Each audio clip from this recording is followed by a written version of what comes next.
দেশের রাজনৈতিক অঙ্গনে বিশাল শূন্যতা তৈরি করে দিয়ে বিদায় নিলেন বিএনপি চেয়ারপারসন ও সাবেক প্রধানমন্ত্রী খালেদা জিয়া। দীর্ঘদিন রোগভোগের পর রাজধানীর এভারকেয়ার হাসপাতালে ৩০ ডিসেম্বর সকাল ৬টায় শেষ নিঃশ্বাস ত্যাগ করেন তিনি। তার মৃত্যুর খবর ছড়িয়ে পড়তেই সারা দেশে শোকের ছায়া নেমে এসেছে। কান্নায় ভেঙে পড়েছেন দলীয় অসংখ্য নেতাকর্মী থেকে শুরু করে সাধারণ মানুষ।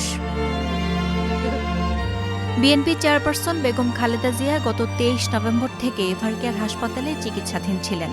শেষ সময়ে তার পাশে ছিলেন বড় ছেলে তারেক রহমান, ছোট ভাই শামীম ইস্কান্দার, বড় ছেলের স্ত্রী ডাক্তার জুবাইদা রহমান, ছোট ছেলে আরাফাত রহমান কোকোর স্ত্রী শারমিলা রহমান, নাতনি ব্যারিস্টার জাইমা রহমান সহ স্বজনেরা।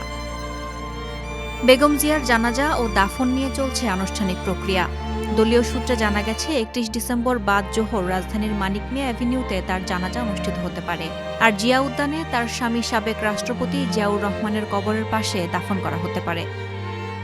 বাংলাদেশের প্রথম নারী প্রধানমন্ত্রী হিসেবে এক দীর্ঘ রাজনৈতিক পথ চলা, উত্থান পতন, কারাবরণ, সংগ্রাম ও আন্দোলনের ইতিহাস জুড়ে আছে বেগম খালেদা জিয়ার নাম।